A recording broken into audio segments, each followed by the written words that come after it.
Coming up on today's episode, you may hear information about different NFTs or investment opportunities. As always, we remind you we are not financial advisors. This is not financial advice, and some of the information you hear may be inaccurate. Enjoy the show. Do your own research. Sorry, fuck that bit up.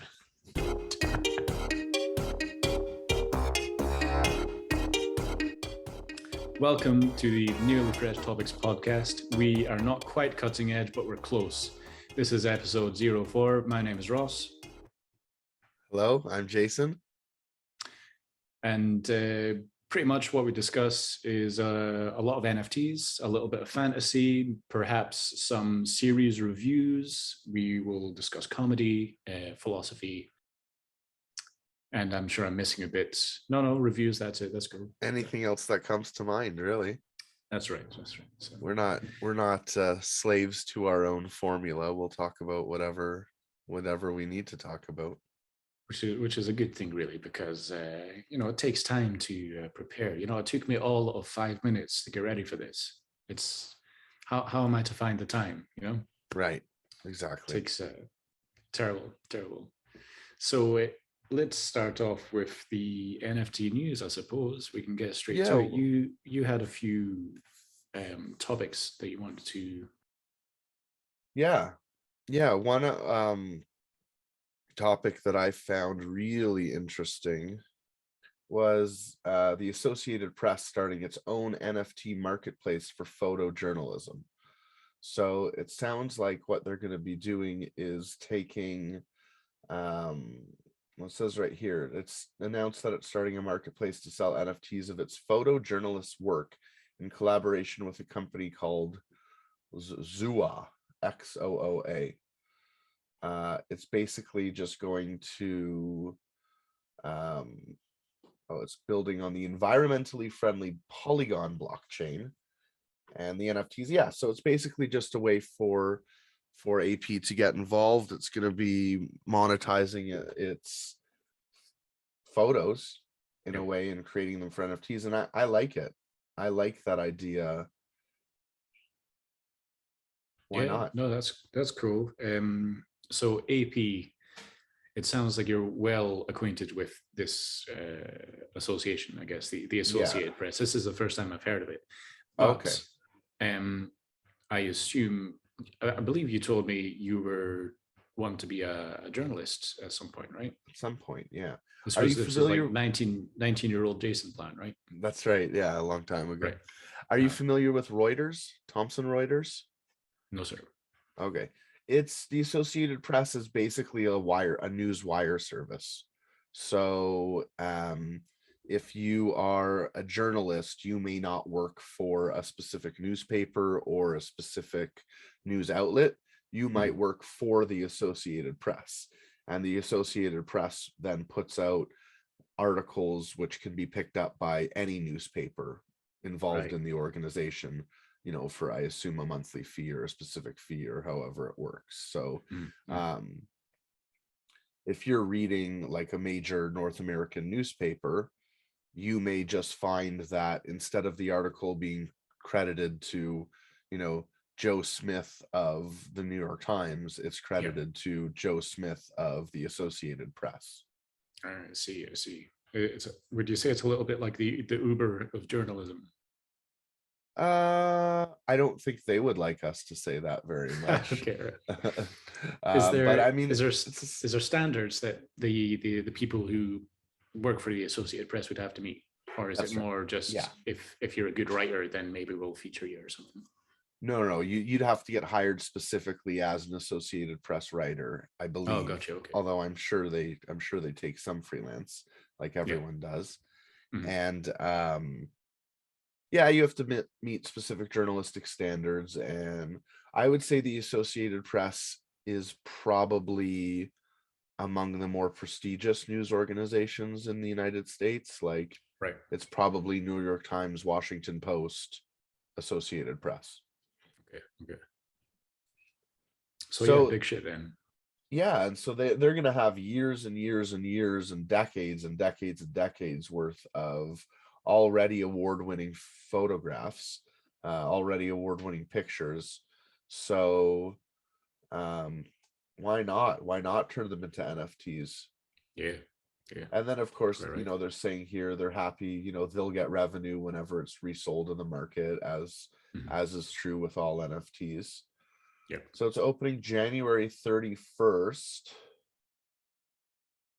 And oh, there's a link to the frequently asked questions.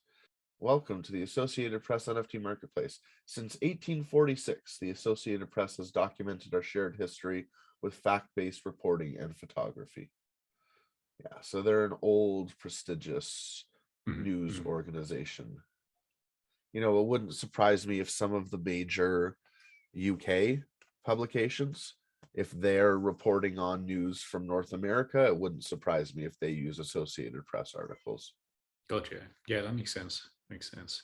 I wonder if they'd be doing one-on-ones or like low edition stuff, or one or the other. Rather, I doubt they would do like a high volume sort of thing. Because if it is prestigious, I feel like the less supply is better in that sense. It's more exclusive. Yeah, No, it I seems to think it's be cool. just, yeah, no, I like it. Definitely cool. So let me ask you, was because I like the idea that you wanted to be a journalist, and I think I want to know the drive behind it. Did you just think, oh, that seems like a cool job, or was there any sort of I want to tell the people what's happening, like any sort of moral drive, or was it just I want to write for a living? Yeah, I've always been interested in news, I think. Ever since I was a small child, I've always been interested in news and the newspaper and reading up on Sorry, on see your things. fucking your cat, by the way. I just love it. For those who are just listening, Jason's got his cat within the green screen and he's just slowly petting his arm. It's Yeah. adorable. It's like pay attention. Trying to get my attention, and yeah, it's definitely not at all frustrating and not at all distracting from what I'm trying to Yeah. accomplish. Tell you what, I shouldn't have distracted you from that No, actually. that's Like okay. I like I I like just think it's adorable. I like these behind the scenes bits, especially for people who, if you are listening, we appreciate the listens on, the listens and the reviews on Apple Podcasts and on any podcast player. But give us a try on YouTube every now and then as well.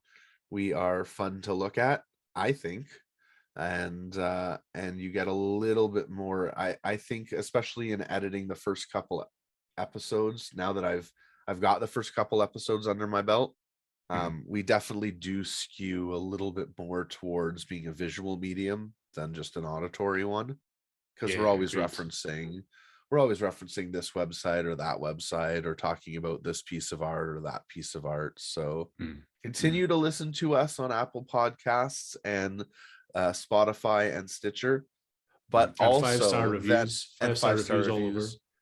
But then even again, if you hate watch it. us a second time on YouTube. So do Yep. both. Watch each episode twice. That's all we That's can. right. That's the least we can ask, right? For people to Yeah, watch each episode twice. there's not too much to ask at all. If you've got an hour and 5 minutes, surely you've got 2 hours and 10 minutes. I like that logic. Okay, so you like the idea of well, you loved news. You always I liked love news. news. I've always been a bit of a news junkie, politics junkie. And there Yep. was a time in my life when when I was really into writing. Mhm. I don't particularly enjoy writing now. Like, I'm okay to write quick copy, right? So if somebody sends me the bullet points of something and says, "Can you turn this into a paragraph?"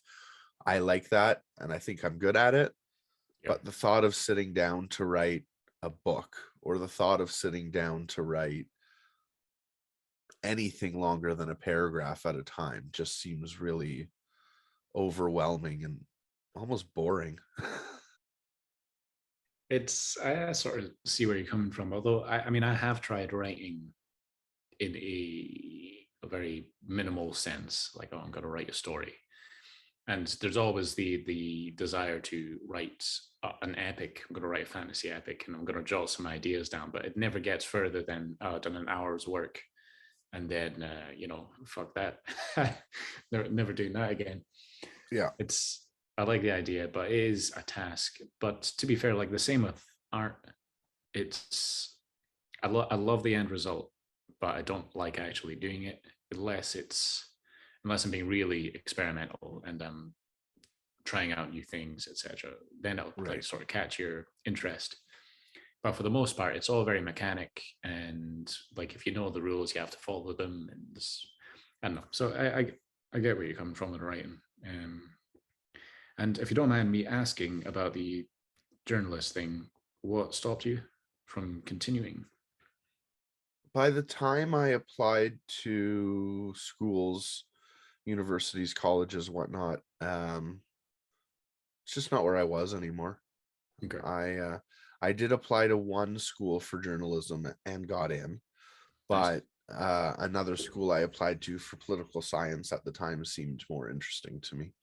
Oh, So I see. that's what I Okay. went and pursued. And Mm, yeah, had I stayed in school, I probably would have pursued, maybe a master's degree in journalism or something, or maybe a doctorate in mm. something, or became a lawyer. I don't know. In my mind, kind of poli sci, journalism, and law all kind of fit together in some way. I don't know if that makes sense in everybody's mind, but in my mind, it kind of does. I have no idea what polyscience is. Political science. Oh, polysci. Okay, got you. Yeah. I remember you writing that to me earlier. I can't remember why, but yeah, Yeah. polysci. Got you. Poli sci, political science. Yeah, in my mind, like if you studied politics and then you studied journalism, it would only make sense that you then become a politics writer, I Yeah, suppose. yeah, yeah. I can see that. I can see that. Well, if she's going to continue making an appearance, I might as well introduce her. This is the doctor, The and doctor, the she cat. is completely codependent. Yeah, so are you, I think. Yeah, quite possibly. Yeah. Um, well, while we're talking about kind of things, we were sort of talking about things that we've learned from the podcast a little bit at least. Have you got any feedback from anyone? I've not actually. I've not, and shame on me. I've not spread the word really within my people. Right. Although my little brother Ryan knows about it, I need to tell my big brother about it. I need to tell my friends about it. Yeah. But to be honest, like episode 1 and episode 2, they're decent. Certainly decent first attempts. Anyway, I feel that episode 3 is where we really get into the groove of it, and hopefully Yeah. episode 4 is more the same. So Yeah. maybe I'm subconsciously waiting for episode 3 to come out, and I'm like, all right, listen to that shit, you know? I've gotten some pretty positive feedback from my Cool. people.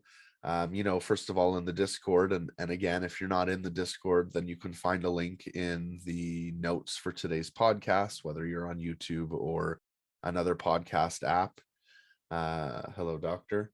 So gotten good feedback from the group of people who have joined us in Discord, which is awesome. And you should be one of those people who joins us in Discord, listener. Absolutely. The OG Um, fresh. that's right. That's right. Grab your OG fresh roll before they disappear. I don't know how many of them there will be. Maybe only 100. We're probably Yeah, but halfway there. definitely rewarded with whatever we can think of. Perhaps a nearly fresh NFT or something. Want to That's be in right. there. Because at Want some to be in point, there. maybe for episode 5 to commemorate 5 episodes, maybe we could Yep. talk about bringing out an NFT or something. Yep. Yep. Um, And maybe it's not yeah, going we to do change your every. life. You know, it's not going to No, change your life and make you rich, but it's just a nice commemoration, you know. So yeah, be yeah. be Maybe OG we do fresh, be a part of that. every 5 episodes we drop an NFT or something. That would be fun. Mm. It only Yep. makes sense that the NFT project would have their own line of NFTs. Yeah, Um, absolutely. so yeah, good feedback, positive feedback all around. Not a lot of like substantial feedback, nothing I could take Mm. back to you and say like, oh, we could change this or we should change this. But I think Yep. that's good. And after one episode, I think it's fair that people maybe aren't giving us that feedback yet, and we're just kind Yeah. of learning how to do it on our own. Mm. Absolutely. Uh cool. We spoke last week a little bit about Samsung and getting their starting to have NFTs on computers or on TVs rather. Yeah. Yep. So I have a little bit of more news when it comes to Samsung, and it looks like they're really going whole hog into NFTs. So we've got Samsung opens limited time store in Decentraland, lures metaverse visitors with NFTs. Are you familiar with Decentraland? I know of it. I've never bought anything in it or explored it much, but yeah, I know of it. I have very limited knowledge. Yeah, I But played. we can explain for people who are unaware, newcomers to NFT, for example. So have at it Yeah, if you want to explain it. totally. I mean, Decentraland is an NFT game, an NFT land game where you're purchasing, from what I understand, because I've never actually played it myself. Mhm. I play a Decentraland competitor called I forget the name of it, called Upland. Mhm. So Upland is basically a property trading game, similar to, it's like a real world Monopoly type of deal where you're buying Right. parcels of land. And I believe, if I'm not mistaken, that Decentraland is a similar idea. Uh, you're just purchasing different parcels of land from within Decentraland. Mhm. You're earning their in-game token called mana, which is tradable on various exchanges like Mhm. Binance. Mhm. And so within this virtual world of Decentraland, they've started to incorporate larger ideas like in world stores and things like that.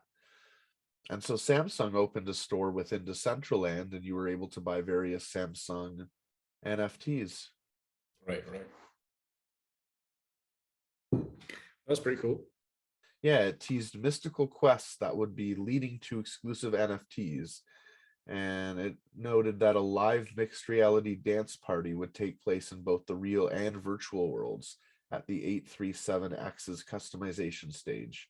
Visitors would be able to attend the party, and then you would also be able to attend it in real life if you wanted to. So that's pretty cool. Yeah, they'll be able to check out the latest CES news. So as far as, is this specific story that exciting, Samsung opening a store in Decentraland? Just to read it at it as is, no, not particularly excited, but what it represents Mhm. is um just another example of mainstream powerful players getting involved in NFTs, and that's really good for the whole space. Yeah. Yeah, it reminds me of that the crypto.com purchase of that stadium or the concert Yeah, hall or something. I'm not sure that's what it right. was. I think it was a stadium. Yeah, Staples Center Staples Center. in Los Angeles, which is Right. where the LA Lakers play, the Los Mhm. Angeles Kings. It's where the major LA sports teams play. And now it's Mhm. Mhm. crypto.com arena, which I Yeah. guess if you're from LA, you hate. But if you're from the NFT space in the middle of nowhere like me and you, we kind of love it. I don't Yeah, want to yeah, for speak for sure. you, but I love it. It is the biggest, the sort of most expensive billboards you could buy, I think, Yeah, for crypto. But I think it's a big gamble, and I think it'll probably pay off. I mean, we're talking high level like corporation stuff here, I guess. yeah, So I do not know anything about it, but it seems to be that such a publicity stunt, I guess you could call it, will get people talking and get people interested. In fact, my big brother, who's sort of dips his toes into crypto a little bit, and his flatmate, what's his flatmate called, Doogie. Dougie sounds He's Canadian. Doogie, well, Douglas, I suppose. He's in, quite big in crypto day trading, and he was convinced that CRO, the crypto.com token, was going to soar, and I almost invested a little bit myself, but I don't know. There was obstacles in my way. Like I had to sign up to Liver, and it can be arsed.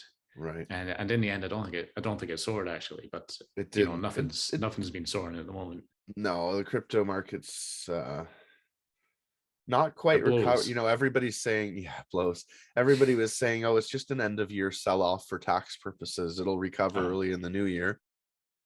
Well, here we are 11 days into the new year and it hasn't quite recovered. I Yeah. use crypto.com both as an exchange, and I use their cashback prepaid Visa card that they offer. Oh yeah, yeah, So I can fill that Visa card with either crypto or just regular money. yeah, And whenever I use it, and it's, it's a Visa card, so it's accepted everywhere. yeah. Whenever I use it, I earn 1% back, and it's paid out in CRO. Yeah, no, that's cool. I dig that. I dig that. I'm That's just looking actually at two. the. Sorry, I'm just looking at my Coinbase just now. I'm seeing a lot of green, That's thankfully. good. That's good. But like for example, Matic is up 12%. But there's often a wee bit of green every other day, and you're like, oh, maybe it's Right. bouncing back now. But And not to speak poorly of Matic, but 12% up of 3 cents is still only 3.1 cent or whatever, right? it I was mean, up okay, to Matic's worth more than 3 cents, but still. it was up to it got past £2 Oh, wow, okay. the other day. Well, I say the other day, I think it was before the end of the year, like say November-ish, I guess. It was up to £2, which is about 2.7, I would guess, USD. Yeah. So if it gets past that, like even I guess 5, and I see it's possible. I don't know. I've got quite a bit of faith in Matic, only Yeah. because it's much cheaper than Ethereum, and it still uses Solidity, so you can do Right. everything that you want to that is on Ethereum, except it's much cheaper. And I know some Right. people have concerns over the security of it. And to be fair, there was, I think Matic released, Polygon released a patch before anyone Yeah. noticed that could have meant, hackers could have got a backdoor in and stole people's money, Yeah. basically. They had to hard fork their network, which is Mhm. always a surprise hard fork is Never a good um thing. never a good thing. And No. I'm not necessarily the best person to explain what a hard fork is, but what Mhm. essentially it means is that you've released new code onto your blockchain. And Mhm. because a blockchain is decentralized, or at least the Polygon blockchain is, Mhm. um, you can't just, Polygon can't just come in and impose that new version of the blockchain. They Yep. need to have what's called their validators agree to Mhm. that change. And so they had said that, within a really short period of time, they had over 3/4 of their validators adopt that change. So they Yeah. were able to successfully hard fork. And that just basically means that if you are a validator on a node that hasn't adopted the change, Mhm. it means you may still be seeing transactions go through and they may appear to be successful, but they won't actually be recognized by the larger chain. So Yeah, it's one of that's those right. interesting little quirks of blockchains that, even if you're a fairly serious investor, even if your brother's friend Dougie, Mhm. um, even if you're investing in day trading, you may never have anything to do with a hard fork or have to know Yeah. anything about a hard fork. Yeah. That's just for the blockchain nerds, but Yeah. it's interesting. It's interesting It is nevertheless. essentially you're splitting the blockchain into two bits. So you still have one, like your old blockchain Yeah, remains and it still functions if people still want to mine and use it or whatever. that's right. But your hard fork and your it's like it splits into two. You've got the old fork and the new fork, Yeah, and the new fork is hopefully the one that everyone adopts and retains the value, basically. yeah. And the old fork hopefully just becomes like an old railroad track that gets neglected and starts to Yeah. get grown over and everything. And that's not the only reason to use forks. Like, correcting your network is not the only reason. If you're familiar with like Bitcoin versus Bitcoin Cash, for example, Yeah. that Bitcoin Cash was just a hard fork where they forked away from the main Bitcoin blockchain. Yeah. So technically, at the time that Bitcoin Cash forked away from Bitcoin, it basically duplicated. So if you owned one Bitcoin, then the moment Bitcoin Cash did a hard fork away, you also would have owned one Bitcoin Cash. So it's sort of duplicated. Yeah, it's it is takes a bit to get your head around, and I don't Yeah. have my head around it entirely. Either I wouldn't say even entirely. I don't even have my head around it 20%. I get the gist, but it's Bitcoin Cash. I mean, I've not looked at it recently. I'm not even sure how well it's doing, but it seems to me that anyone who has been interested in crypto has the inkling, I guess, or the idea that Bitcoin Cash is much inferior. I'm not sure if would you agree with that?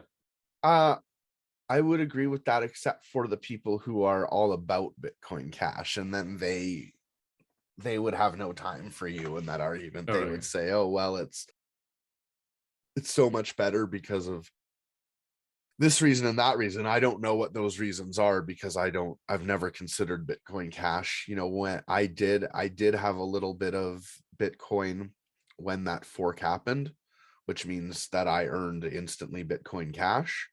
Well, I immediately just transferred it back to Bitcoin, Yeah. like I Yeah. Yeah. wasn't spending the time researching Bitcoin Cash. So another call for experts: if you're a Bitcoin Cash expert or a blockchain expert, Mm, come on and let us know. We have yeah. had a couple requests for people, or rather, people have requested that we let them on. Mm, Um, so I think maybe in the next couple episodes we'll introduce a guest segment, yeah. and we Dig can that. we could probably talk more, not while we're doing a recording, about how that actually will be structured and how that looks. But Mm, well, screw it. I'm gonna say I'm of two minds. Either we just record like a standalone segment and then mm, cut that in, yep. or we invite the guest to stay with us for the entire hour and 5 minutes. I think if we get the right people and are happy to just hang and chill and speak about whatever, like we could even Yeah, invite the guest to pick their own NFT project they want to discuss, or also pick their own comedy bit they want to discuss and really incorporate them. yeah, yeah, So that we'll figure it out. But I do like the idea of that. But there's also the problem of like we do this at this particular right, time on Tuesdays, and not right, everyone's going to be available for that. So we will try and accommodate people who right. who won't be available at this time. So maybe the recording and then adding in could be the best way to go. But Yeah, if we invite, maybe one day we'll be lucky enough to get Mark McKenna, and that's probably not a stay with us for 65 minutes guest. That's probably a come on and talk about yourself for 10 minutes guest. But I don't want to speak for Mark. You know him better than I do. Maybe he'd be down to hang for an hour. I think so. Funny thing is, like I work with Mark almost on a daily basis now, but the times that we've actually spoken to each other one on one are very slim. Like count it on one finger, basically, maybe two. Right. But I mean, it's always on. I was about to say MSN Messenger. Wow. that's 20 yes, years that's a ago, you while back. guys were talking. Facebook Messenger. We're always just dropping each other lines on that, and So but you're no, not like exactly gal pals gossiping with each other every no, day I or wouldn't say anything. so.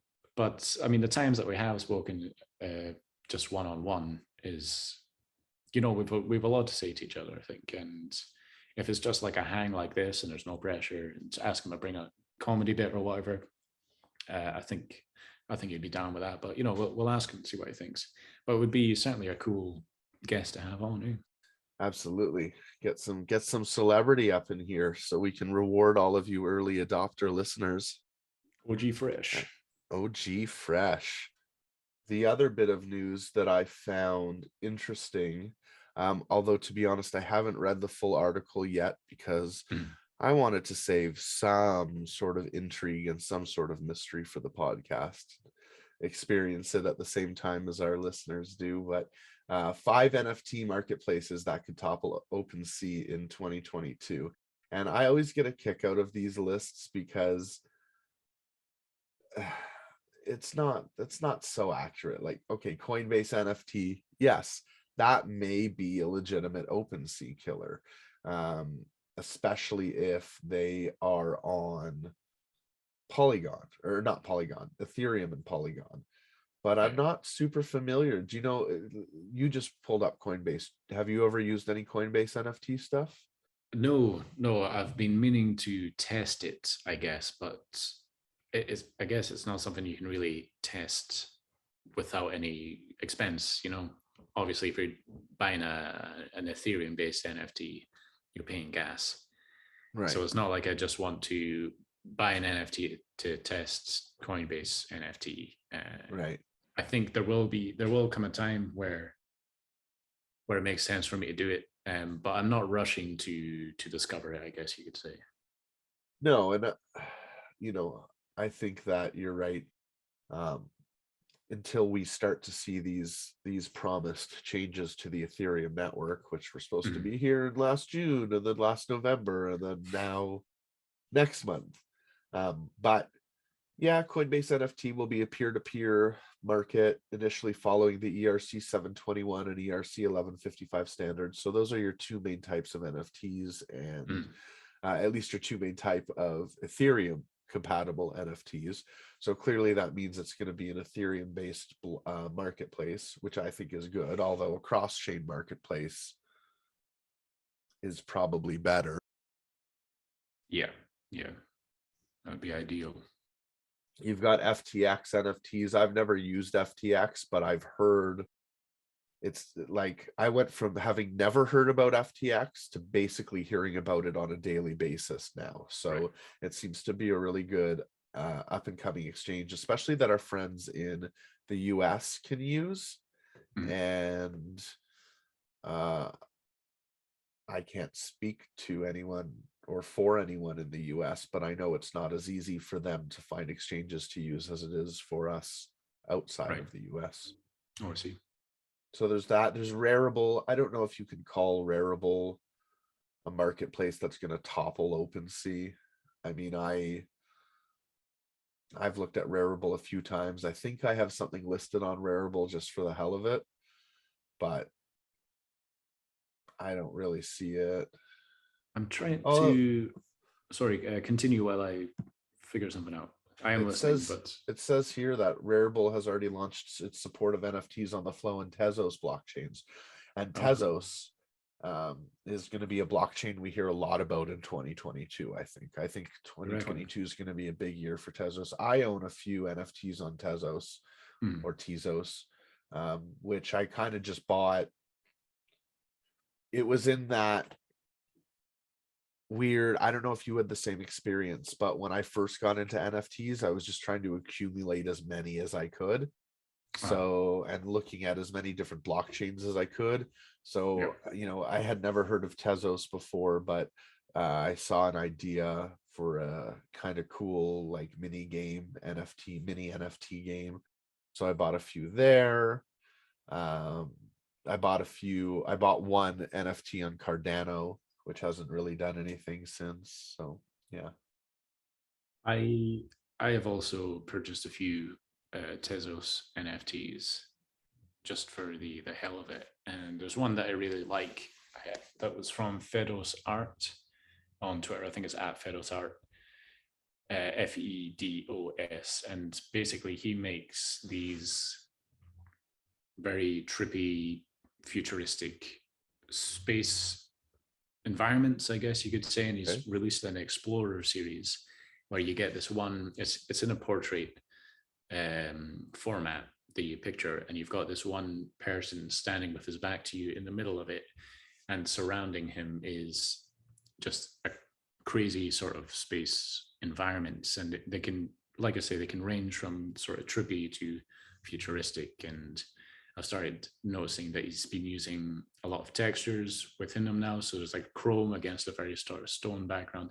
Anyway, I'm just sort of nerding out on this guy's art, but it's very cool. So I've got one of them, but it's not one on one. I will get a one on one eventually, I think, on Ethereum because he's selling them on Ethereum. But Right. impressive stuff. Anyway, so shout out to Fedos Art. Um, Very cool. that's brilliant. And what else? I a few other things like pixel art from Mr. Costard, I think his name is. But yeah, I what I actually done was I I, I needed followers on Twitter. Okay. So I said I'd done the actual, the usual thing of I'm going shopping for NFTs, post your stuff. And so, I got inundated with stuff that people posted to me. And like I was very committed to the the the plan, I guess. It was like, yeah, I really want to get some art, but I also really want followers, and well, yeah, it worked out anyway.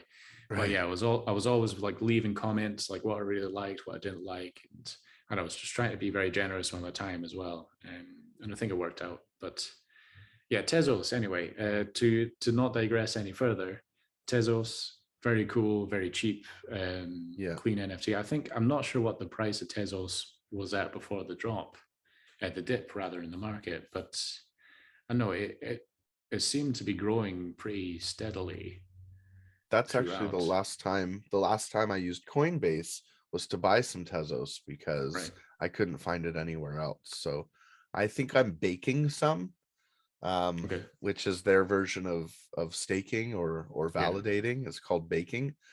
Yeah. But I think I literally have one Tezos that I'm baking. So I don't imagine I'm earning very much off of it. Uh, you're going to be loaded. It's going to be loaded with Tezos.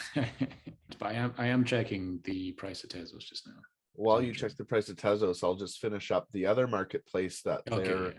highlighting here, is Magic Eden, which is a marketplace you Oh, and I are nice. both familiar with, Mhm. on the Solana blockchain. Magic Eden is, I like it. I almost prefer it to Solanart. Solanart to me is really like stuffy, and they have their collars done up to here, and it Ah, seems very much like, oh well, you can be on our market if you follow our rules. Whereas Magic yeah. Eden to me seems like the, oh, we're the cool kid. I'm not in a position to do an impression of a cool kid, but oh, Yeah. we're the cool kid on the market. We're Magic Eden. So Hmm. um yeah, I dig it them is for ranked sure. among the top 10 NFT marketplaces with $267 million in sales since its launch in mid-September.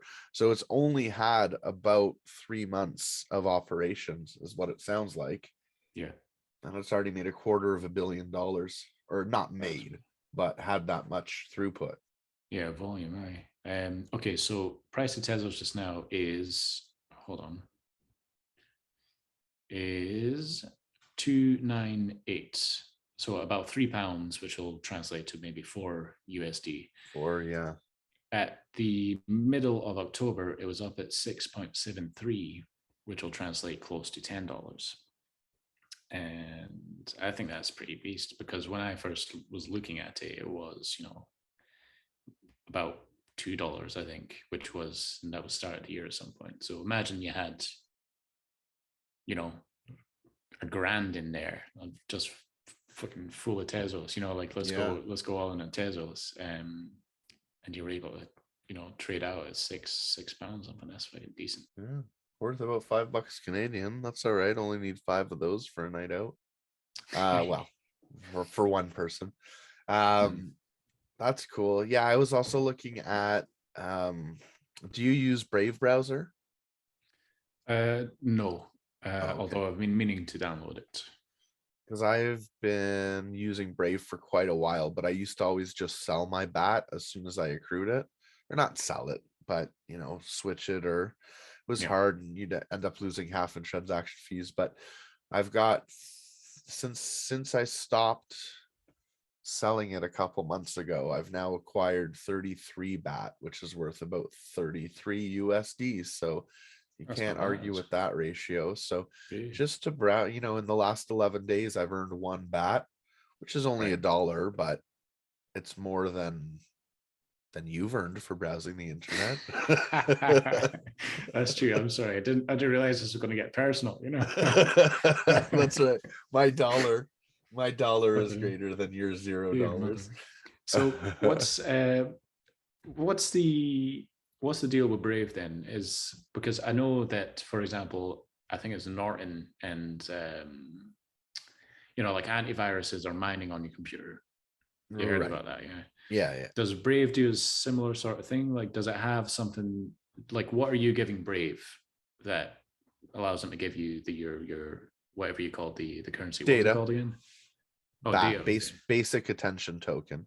Okay. Right. Um, Brave is privacy oriented in that you're theoretically not being tracked. You're theoretically not um, having that footprint from one website to another. Yeah. You're theoretically not being yeah, it just has to do with a lot of trackers basically, and how whenever you go to a website it's supposed to disable those trackers so they can't see where you've been, they can't see where you're going, they can't get a digital fingerprint on you. I say supposedly or technically because I don't know how well any of that actually works, because the browser you use, that's only a small portion of the things um Tracking you. that are tracking you, right? Yeah. Like it can still, my ISP, my internet service provider, is still providing that information to anybody who asks, right? They Yeah. shouldn't Yeah. be, but I assume they are. Um, so Brave monetizes by selling its own advertisements. So right now you get a pop-up, not a pop-up ad, but a little word bubble will kind of come in from the right of your screen, and it'll say, um, well, for example, I found Master Brews that way. All Master right. Brews was doing Brave advertising, Mm. and something popped up that said the future of NFTs, and that caught my eye, and I clicked on it, and brought me to Master Brews, and the rest is history. But um, every time you're served one of those ads, you don't actually have to click to view the ad. You just have to acknowledge it. So you can either click it to go to the place that's being advertised, or you can just click close. Right. And either way, that counts as acknowledging the ad, and you get a small portion of BAT, of BAT, of I see. basic attention token. And if you do nothing, if you just let the ad, uh, if you just leave the ad sitting there and then it Mm. eventually goes away, then Mm. it's not counted as an acknowledgement. So you don't earn anything for that. And so basically they're selling you ads, they're serving you ads, so that's how they're making money, and then they're paying you to view those ads. What they want to try to do is work with websites to be an ad provider. So rather than your website being served by Google ad services, for example, maybe you just put some code in that allows Brave to insert their own ads into your website. Okay. Yeah. Yeah. And that's going to be the second form. So what you're supposed to do with BAT is reward creators. So for example, we could enable tips on our YouTube page, so people could tip us a portion of their BAT that they earn every month as a like thank you for being a creator. Okay. And that's BAT's ideal model, I think, is that people are actively using the token. Yeah. I just hold it. We'll see what happens, but I don't tip mine. I'm a bad person. I don't tip anybody bad. I just hold it or sell it. Aye. Well, that's the thing with tips. As a Scot, we are typically portrayed as mean, and so are the Jewish. Incidentally, I'm sure you That's know right. well know. So That's we're right. brothers in arms in this sense. Right. So that's BAT. That's hard forks. That's marketplaces. Boy, we've done a lot of hard cryptocurrency talk today. That's I like true. it. I That's like it. true. I can go deeper Uh, if you want, Christ. that's what she said. All right. So you said you had prepared a NFT project of the week, and I'm always curious to learn about yours, because they're watch it not be this time, but normally they are really good artwork. So I'm curious to see Ah, what you've come ah. up with this time. All right, cool. Well, I was having trouble finding one this week actually, because I was just, well, what I do to prepare is I scroll through Twitter and hopefully something will appear on the timeline. I guess you call it a timeline. I don't know. On the Twitter feed, there you go. The Something will Twitter appear on the feed, Twitter you could feed that I call it want a to show off. timeline. Yeah, that's true. That's true. Yeah, but it's not hip, have to be hip. Right. Right. Um, but so I've found this thing that is completely fresh. So forget about nearly fresh. I Oh, think we're now completely fresh. Like that's this a is tall order. I know it's a matter of days basically that this has been announced, I think. And let me just bring up the screen share and you can see it. So all there is the Twitter, and they have a Discord now, but basically all that we need to see is on Twitter. Okay. So Safari, Tiny Familiars. So this is basically all I've got is this little video of these tiny critters. And well, I mean, they're adorable for one thing. Yeah, they look like little geckos. Yeah, these are, I think they call them tiny lizards. And obviously a lot of variation, a lot of cool colors. All this just like a single pose. It's a 3D thing. So you've got two artists. You've got Shiara, I believe that's how you pronounce that. And then you've got Jose. Shiara is the designer, 2D artist. Jose is the 3D artist. So you've got one guy doing all the design and color work, and then you've got the 3D artist to translate it into a 3D format. And I can imagine this being not just a simple JPEG, but rather a 3D model that perhaps you can open with, I can't remember what your typical 3D viewers are, but you get online 3D viewers and you can turn the model and whatnot. But yeah, basically all I've got is that that information. Tiny Familiars is the name of the collection, I guess you could say. You can find them at linktree /Tiny Familiars. Okay. On Twitter, it is at Tiny Familiars. And basically join the Discord. I just joined before we started the podcast, and the Shiara, the artist, welcomed me, and I thought that was cool that you've got the artist welcoming you. And yeah, it's very, very small community just now. I think there's less than 100 people who've joined the Discord, so you're early. It's not going to be like a PFP or a 10K sort of thing. I believe I read that it's only 44 NFTs per family of creature. okay. So it's, I don't think it's a one-on-one either. I think it's just low edition of each design, but I could be wrong. Perhaps Yeah, there's one of 44 is pretty good. Yeah. Coming soon on OpenSea, join January 2022. You're right. This is fully fresh. Fully fresh, so not nearly fresh. No. So brownie points to me for that. Or we're not allowed to talk about it yet, one or the other, and we need to wait a few weeks. Yeah, perhaps. We need to wait until it's sold out and too late to get in, and then we can talk about it. Right. We do have that buffer of episodes, but that's right. Yeah, so we can get in right now, you and I, but by the time our listeners hear this, it'll be too late. That's true. Well, suckers. But yeah, I'm very impressed with the artwork, and as usual, the artwork is what I go for. I just love the colors, love the big cute eyes, and I'm very excited to see more. In the video feed here, we see one of the Shiara's first sketches for the Tiny Familiars. Okay, it looks almost like plasticine. Yeah, totally. Like made out of like clay or whatever. Yeah, I dig it. Yeah, I dig it. So yeah, I'm in love with that. Join the community. It's small still, but it will grow. Definitely will grow with this quality. And yeah, hopefully I get in there. Hopefully I have funds to get in there as well. So that's really what it comes down to. Yeah, pretty much. So that's my NFT project. Very cool.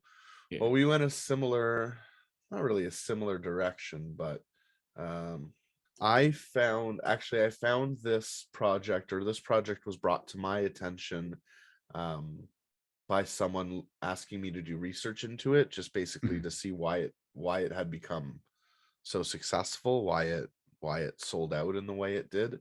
And so this project is called Nuclear Nerds. And it's basically just a bunch of wacky PFPs in kind of a funky art style, kind of a post-apocalyptic style. I really like it. Their website here doesn't do it too much justice.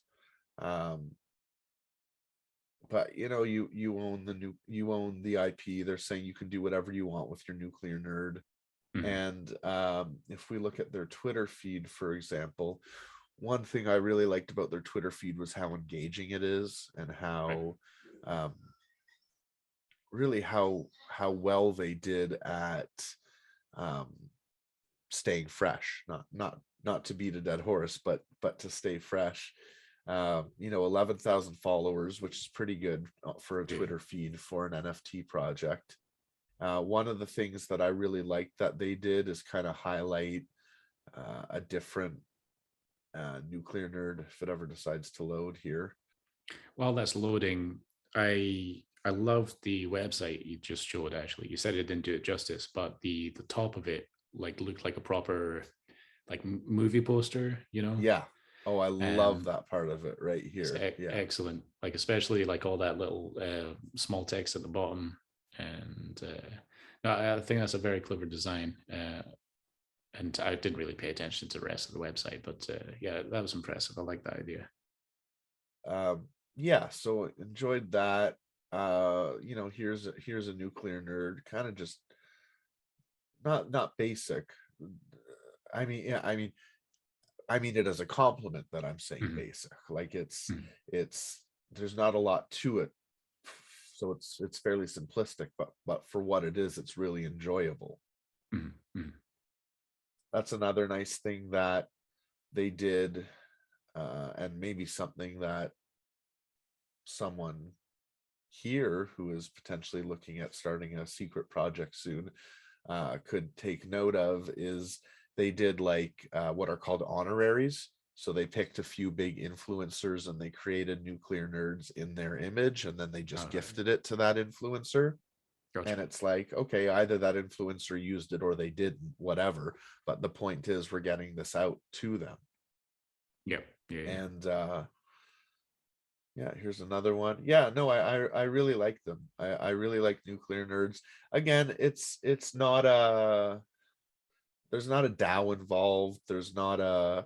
Um there's not a game coming, although I bet you there is. I bet you there'll be some sort of game or some sort of TV show or something because it's Oh. quite good. But that's not what was planned originally. Mhm. And even here it says there's no roadmap. This is it. This is what we've Yeah. got. So yeah, I quite like it. That's Nuclear Nerds, and nuclearnerds.io or twitter.com/nuclear nerds. Mhm. Yeah. Very good. I like it. I like it. And sold out, you say? It's sold out 8,999 items, sold out in, it can be measured in minutes or hours, not days, how Yeah. No. quickly it's sold out. Very impressive. Well, should we turn our attention from fantasy drawings to fantasy entertainment? Yeah, that's a great idea. Actually, we've been talking a lot just on NFTs, and I was looking at time and I was like, Jesus, we're not gonna have time for these reviews. And so both Penguin and Penguin, I call you Penguin, Penguin. Jason. Penguin. I prefer Jason. I don't know. It just seems more, less internety friend. You know, Fair it's enough. almost like we're real life friends, almost. Almost. Uh, We're nearly real life friends. nearly IRL. Yeah. Um, so yeah, we Jason and I both watched The Expanse season 1 episode 1 and The Witcher season 1 episode 1. Actually, that's not true. I watched The Expanse and Jason watched The Witcher, and Right. we told ourselves I'd previously seen The Expanse, you've previously seen The Witcher. that's right. Yeah, so it's like these are recommendations to each other of series that we want each other to watch and enjoy. And we figured we'd make a podcast bit about it and just do a sort of short review. Here's what we thought about the series, and here's why perhaps the listeners would enjoy it themselves. Yeah. So we did just that. Jason, I believe you watched The Witcher twice, though, which means you've got a one up on me. Sort of. I only watched I The Expanse cheated. once. Yeah, yeah, That's right, it's I cheated. dirty. Yeah, I quite enjoyed it. I don't know what I had in my mind it was going to be. I felt like I had maybe watched a little bit of it originally. Mm, But no, as it turns out, either I had watched it originally and had absolutely no recollection, or I hadn't. But yeah. I was gripped right from that opening scene where um Gerald is fighting the Kikimora, I think it's called, Mm, the kind of mm, spider dude. That was a really good fight scene, and to see it, he's underwater and reaching for his sword, and it's not the cliche. He grabs the sword and kills the monster. It's, oh no, the monster prevents him from getting his sword, at least the first mm, couple times. I like that. I like that they immediately cut to him um putting an injured animal out of its misery to kind of show that, oh, he's a decent guy, right? He even talks, they reference later that he had eaten venison, which means, oh, he didn't just kill the animal for fun. He actually um he harvested he it. he harvested, he used it. um some other initial thoughts I had, because I don't need to spend hours talking about each scene, but um I don't understand, two times they referenced in pretty quick order that he could get money because he needs new clothes. Is that like a joke from the book or game series that I'm missing, or is it Yeah, I or guess. is it the fact to do with, I think there's multiple timelines going on. I think Right. that first episode showed us at least two different timelines, and maybe the clothes he's wearing is still like relic from one of the previous timelines or something. And I Right. don't mean timeline as in like um unrelated histories. I mean, Yeah. Yeah. timeline A is 20 years ago, timeline B is the present, and we're just No. jumping back and forth between the two. So that's my thought. That's um kind of the assumption I'm working with now, is that what we're being shown, it's kind of like that untrustworthy narrator where you don't 100% know if you can quite trust what you're being shown. So I Yeah. don't. I'm taking everything I'm seeing with a grain of salt before I can understand what's really going on.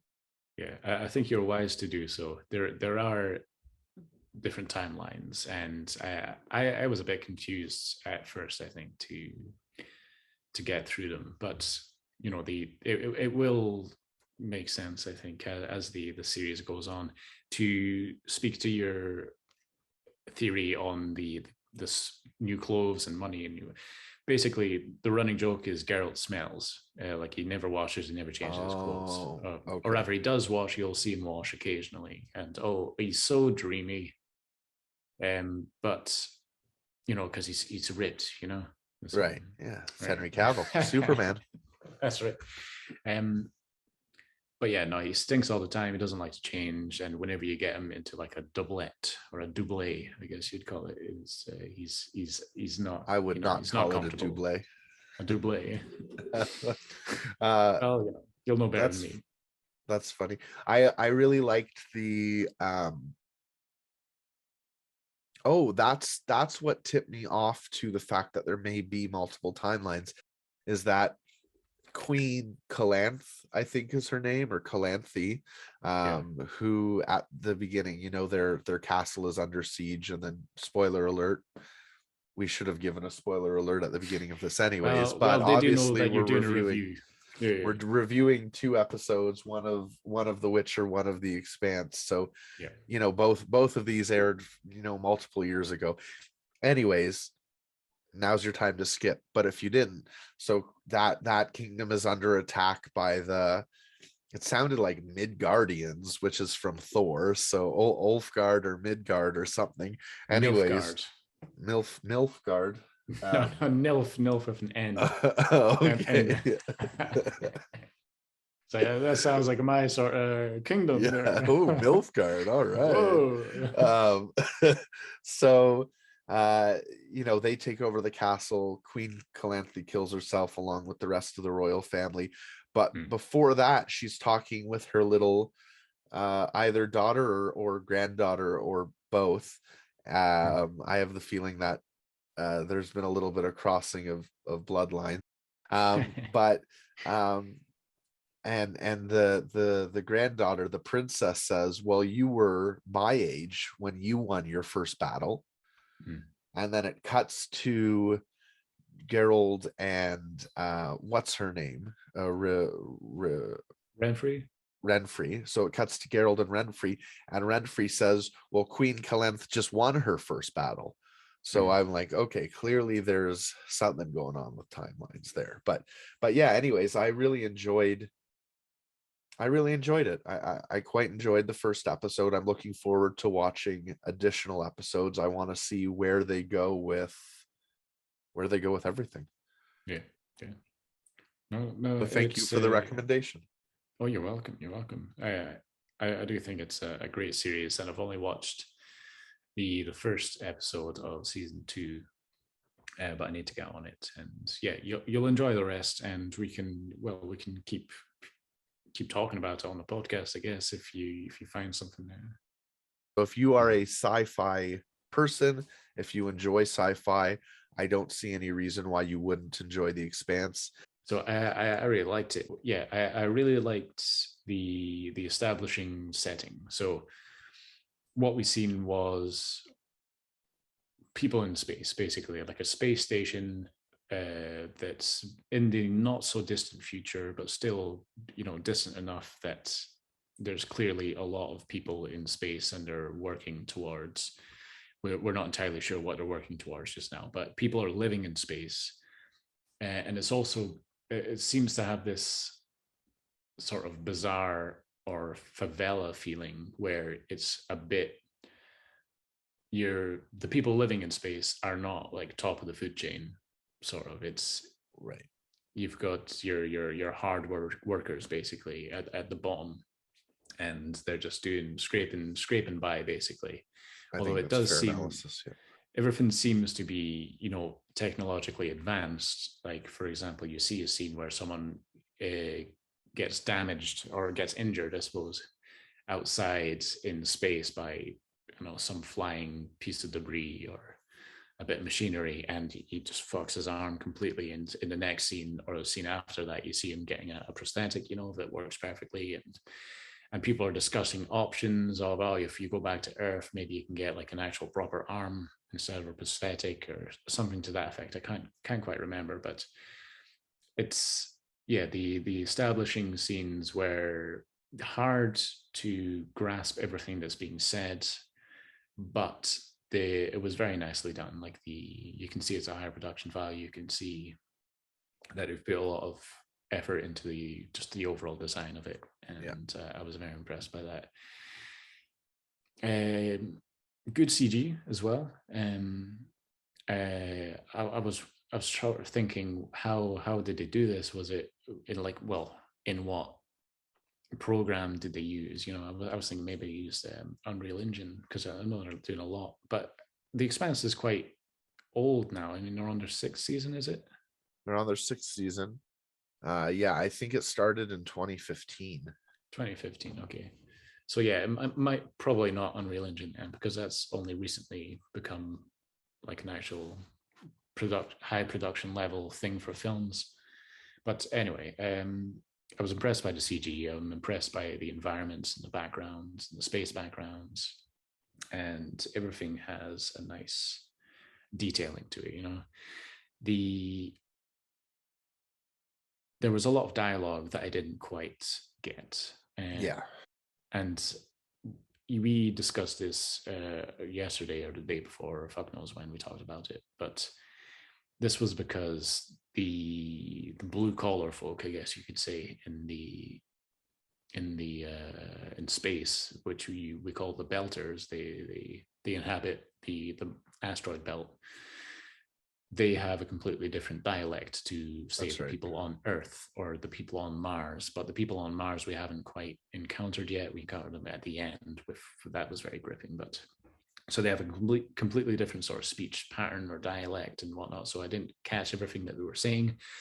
But I also think there was a slight problem with the levels of audio. So I was straining to hear over the ambient sound sort of thing, which is fine for your first pilot sort of thing. You know, it doesn't have to be excellent or whatever. It's still very impressive, and maybe it's Right. just a me thing because I have trouble hearing people anyway. Like, never try and talk to me at a club or anything.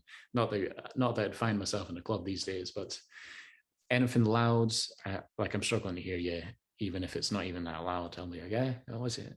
You know, so maybe that's just like me being a bit too nitpicky, if you know what I mean. There was a nice concept of strength differences regarding what they call low G or no G, and it took me a second to figure out that they were talking about gravity. Right. And I really like that they explored this concept of gravity within space. It seems that the space station that are on, the Belters who are mining the asteroids, has some sort of gravity pool, I guess, that keeps people sort of standing normally, as you would, I guess, just as a convenience thing. You know, they sort of have this gravity engine that'll keep people on the ground, Right. but it seems to be just enough that, you know, it's still very low gravity, basically low G. And there was this one scene in it where there's a detective character, and he's seen a child playing with a bird, Yeah. and then he went upstairs and done his thing, and basically the bird jumped up and sort of flapped around and was looking at him, right? And it was flapping very slowly, and I was like, I was thinking a lot of good things about the CG until I noticed this. That's not how a bird moves. And then I realized, oh shit, low G. So basically it's flapping like that sort of tempo to stay in the air. Right. And like I was like, that's just taking me out of it. This is shit. And then I remembered, but this is low G. Like a bird wouldn't have Right. to flap very hard to stay floating, you know. And I thought that was Yeah. just a great little detail. Even more impressive to me because I was like, this is shit. And then it dawned on me, and it turned out that I was shit. You know, I wasn't thinking as advanced as they were showing me, you know. And there's also another thing with the low G or no G, where there's a scene back on Earth where a lady goes to underneath the Statue of Liberty, where they have a hostage held. I assume this is a lady from the government, maybe anti-terrorism or God knows what. Right. And this guy is being held up by hooks, and like he's very skinny and undernourished, I guess you could say. And they talk about, this is Earth. This is what real gravity does to you. You're just a weakling. You're from, I'm not sure. I assume he's from the Belters, The the belt. asteroid Yeah. belt. He's from the belt. And basically, she was like, just call me back in 6 hours, and if he survives, maybe I'll be ready to talk. And it's just another little detail that made me think, yeah, I love how they're exploring this gravity thing.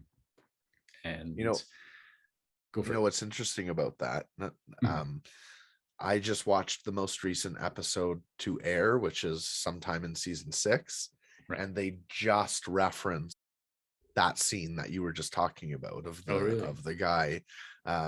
Should point out that the woman government minister, played by the great Shora Agdashlu, an Iranian actress who, Mhm. honestly, if you just put together a 2-hour video of her saying fuck or fucking, I would pay. I would just the way she delivers that word, the way she swears is like the greatest thing in the world.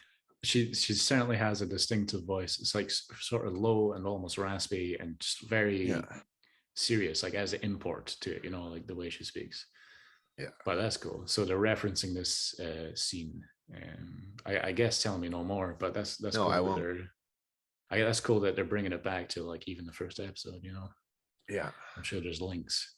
And then, of course, the police detective is the great Thomas Jane, best known as the Punisher. Oh shit! Right, yeah. My bad. So overall, you liked it? Yeah. So one last thing before I stop, then. Yeah. Sorry. Yeah. No worries.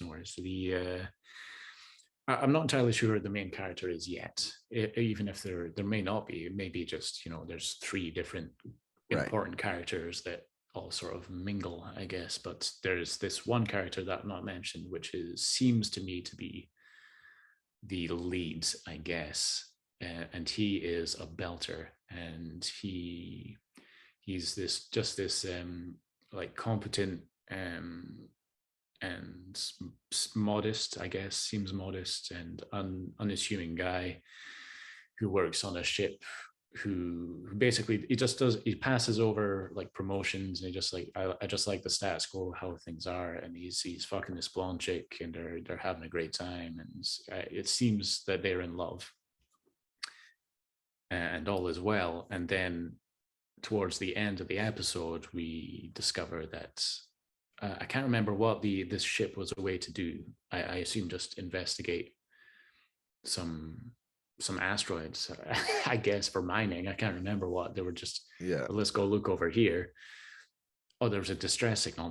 That's what it was. So there was a distress signal. They went to investigate, and it turns out it looks like this was an ambush, and this sort of ultra military spaceship comes out of nowhere with stealth mode and shoots torpedoes at them. And basically, the lead is on a separate little ship exploring asteroids, I guess, and then the romantic interest is on the separate ship.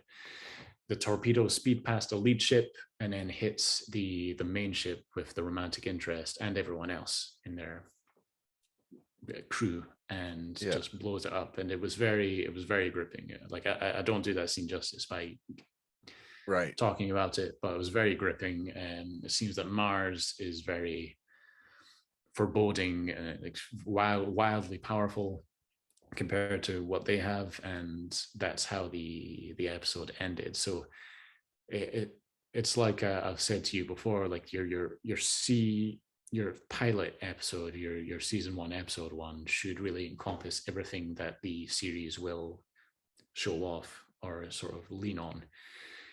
Would you say that is true for the Expanse, and are we going to see a lot more of the same? Um, there are a lot of characters. Okay. There are I don't know if that answers your question at all, but there are I think I could define a lead now, but it took a while to get there. Right. Okay. But yeah, overall, very, very impressed. I loved it, and a very good recommendation. So thank you for that. Good. My pleasure. I'm glad you enjoyed it. So yeah, keep with it. And we won't set any sort of rules like you have to be on episode 4 by the next podcast or anything, but let's, watch it in your spare time. I'll watch it in my spare time, The Witcher, and we'll check in once a week as to where we are. Yeah. And that'll probably take us until March, and then we'll start our Wheel of Time reread in March. Yeah. And then Right. that will take us until Lord of the Rings in September. So it all works out.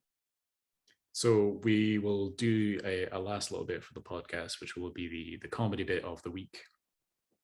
We have decided, well, I picked out a comedy bit, my Norm Macdonald, Yeah. which we think is appropriate. What would have been more appropriate, of course, is a bit by Bob Saget, who very recently passed away. And we know that Saget and Norm Macdonald were the best of buds, basically. That's right. So yeah, let's go through this, and I will Let's send go. you the link. Perfect. Yeah, I think getting a Bob Saget clip on here would prove to be difficult. So yeah, Norm Macdonald is the next best thing. All right.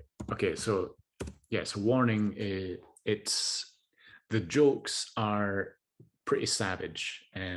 If you're easily offended, I do not recommend that you listen to it. But the reason that I picked this is more for the reaction of the jokes that I find funny, rather than the jokes themselves.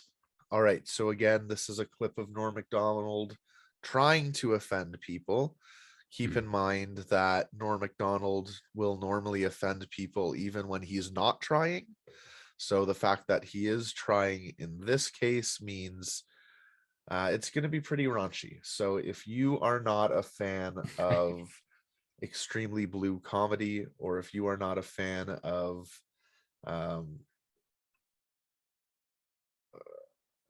I would just say you're either a Norm Macdonald fan or you're not. And if you're not a Norm Macdonald fan, you could probably skip to the end of the podcast. Thank you very much for listening today. We'll see you next week. Ta-ta.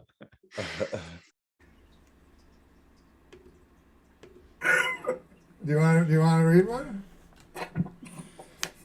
Just read into that camera for So the what folks. he's doing, by the way, is just he writes shitty jokes and tries to make people read them that are not funny, you know. You don't like that No, one? I mean, I like it. Do you understand that we're on the air? Yeah. Oh, right. We all know that the Swiss are officially neutral. Who wrote this? Who wrote this? Who wrote this? Oh, I screwed up my time. Who wrote this? We don't have a name on it. writer? It's anonymous. It's I like think- I I didn't don't write wanna it. say. I didn't write that one. This one says, remember the old days when tweeting meant stabbing a hooker? Super Dave is not impressed. Bob liked that one. Not happy.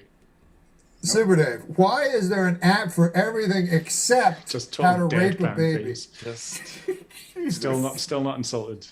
Super Dave Osborne.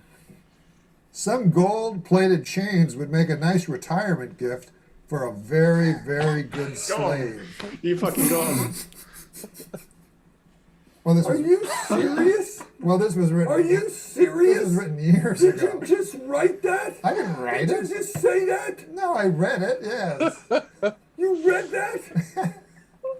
It was an old. It was written, Oh my obviously. God Almighty! I'm not part of this. shit. No, it was written No, before. I'm not part of this. That's no, it you basically. can't It read goes that. on, but What about this? That's Go funny. ahead. just the way his face changes, you know, he's just doing this deadpan, like I'm not impressed, and then just eyes go wide, like Jesus. Yeah. Yeah. Ah. God. Did you ever watch Super Dave when you were a kid, or are you familiar with Super Dave? Yeah, from Norm Macdonald, and I've seen clips of him on YouTube, but that's it, you know. You've seen like the clip, like at the end of every one of his episodes where he gets horribly injured by some sort of stunt. Right. Yeah. All right, I think we've done it. I think we've Job put it. We've got another one in the books. So, yeah, thank you very much for listening. As always, we really appreciate the views. We really appreciate the listens. If you are listening on a podcast player of your choice, please make sure to subscribe. And if that happens to be Apple Podcasts, please make sure to rate 5 stars as well. It really does make a difference. Podcasts that have been more recently rated 5 stars or more recently have positive comments tend to go to the top of the suggestion list. So we appreciate that. If you're on YouTube, please subscribe, please hit the bell, smash that like button. And we have a new theme song. Actually, last week's episode, I incorporated a new theme song. I didn't have a chance to offer credit, so that is to our good friend Emmett McGuire, also known as EE Left. So thank you very much for our theme song. You'll hear that. And thank you to you, the listener and viewer. Peace out, guys. Thanks very much. See you later.